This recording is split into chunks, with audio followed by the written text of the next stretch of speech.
नाम है वायुमंडल का संगठन तथा संरचना। तो इसमें जितने इंपॉर्टेंट प्रश्न हैं उनको मैं आपको कराऊंगा। तो सारे के सारे दीर्घ उत्तरीय प्रश्न आपको मिलेंगे। उन्हीं दीर्घ उत्तरीय प्रश्न में आपको लघु उत्तरीय प्रश्न भी आपको मिलेंगे। तो आपको अगर दीर्घ उत्तरीय प्रश्न याद हो जाएगा तो लघु उत्तरीय प्रश्न ऑटोमेटिक आपको याद हो जाएगा।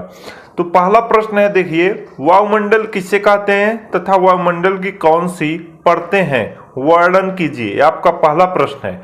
तो इसका आप उत्तर लिखेंगे, आंसर आप लोग डाल दीजिए। तो उत्तर में आप लिखेंगे पृथ्वी के चारों तरफ पाए जाने वाले रंगहीन, गंधहीन तथा स्वादहीन गैसों के आवरण को क्या वायुमंडल कहते हैं। अब अगला इसी में है पॉइंट, वायुमंडल की परतें। प्रश्न आप लोग नोट कर लिए होंगे।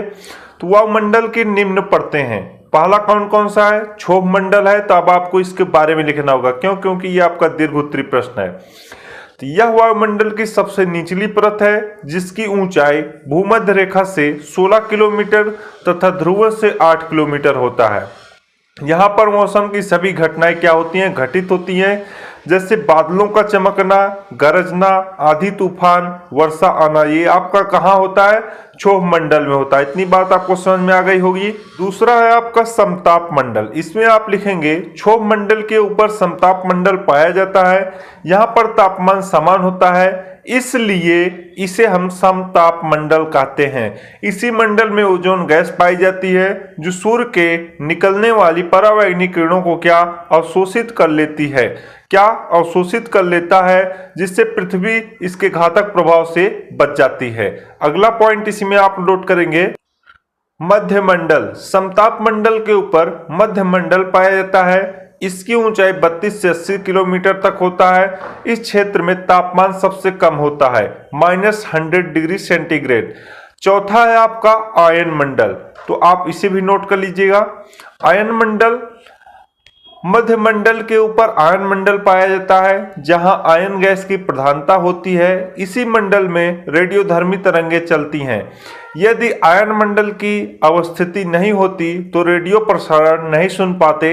इनकी ऊंचाई जो है 640 किलोमीटर तक होती है। लास्ट है आपका वायुमंडल। यह वायुमंडल की सबसे ऊपरी परत है। इसकी ऊंचाई 1000 से 2000 किलोमीटर तक है। इसके बारे में किसी को विशेष जानकारी नहीं है। यहाँ पर हल्की गैसें रुई के गुच्छे की भांति तैरती रहती हैं। तो इस तरह से आपके पहले प्रश्न का उत्तर जो है यहाँ तक कंप्लीट होता हुआ। अब आपका दूसरा प्रश्न नोट कर लीजिए, वायुमंडल का संगठन किन तत्वों से हुआ है। आपका छोटा प्रश्न है। तो गैस, जलवाष्प तथा धूल के कणों से हुआ है। अगला प्रश्न आप इसी में नोट कर लीजिए, वेरी इंपॉर्टेंट प्रश्न है। जलवाष्प पृथ्वी पर एक कंबल की भांति कार्य करता है, स्पष्ट कीजिए। तो आप उत्तर लिखेंगे, जलवाष्प एक परिवर्तनशील गैस है जो ऊंचाई के अनुसार घटती है। विषुवत रेखा से ध्रुवों की ओर जलवाष्प की मात्रा कम होती है। यह सूर्य से निकलने वाले ताप के कुछ भाग को क्या अवशोषित कर लेती है एवं पृथ्वी से निकलने वाली ताप को संग्रहित करते हैं। यह पृथ्वी को न तो गर्म होने देती है और न ही क्या ठंडा होने देती है।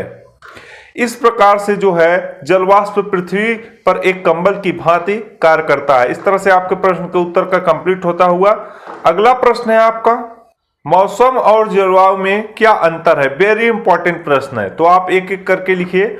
मौसम प्रतिदिन बदलता है जबकि जलवायु प्रतिदिन नहीं बदलती है। दूसरा पॉइंट डालिएगा, मौसम में परिवर्तन क्षणिक होता है जबकि जलवायु में परिवर्तन दीर्घकालिक होता है। मौसम किसी स्थान का कम समय तक योग होता है जबकि जलवायु किसी स्थान के अधिक समय तक का क्या योग होता है, यानी अधिक समय तक वहां पर रहती है। अगला प्रश्न है आपका, रेडियो तरंगों का परिवर्तन किस मंडल से होता है। तो ओजोन मंडल या समताप मंडल से होता है। आपके बहुविकल्पी में इसी तरह से प्रश्न पूछ दिए जाएंगे। अगला प्रश्न है, मेघों का निर्माण कैसे होता है। तो आप उत्तर लिखेंगे, वायुमंडल में उपस्थित धूल व नमक के कण आर्द्रता केंद्र की तरह कार्य करते हैं जिसके चारों ओर जलवाष्प संघनित होकर बादल का निर्माण करते हैं। अगला प्रश्न आप लोग नोट करिए, वायुमंडल में सबसे अधिक गैस कौन सा है। तो नाइट्रोजन है। अगला प्रश्न है, वह वायुमंडल का परत जो मानव जीवन के लिए क्या है, उपयोगी है। तो क्षोभ मंडल जो है वो मानव जीवन के लिए क्या है, उपयोगी है। कितनी ऊंचाई पर ऑक्सीजन की मात्रा नगण्य हो जाती है। 120 किलोमीटर के ऊपर जब आप जाएंगे तो ऑक्सीजन नगण्य हो जाएगा। इस तरह से आपका यह पाठ कंप्लीट हुआ। तो आशा करता हूँ आपको इस वीडियो से कुछ ना कुछ जरूर मदद मिली होगी। इसी प्रकार के मददफुल वीडियो पाने के लिए चैनल को जरूर सब्सक्राइब कर लीजिएगा। वीडियो को लाइक और शेयर करना न भूलिएगा। जय हिंद, जय भारत।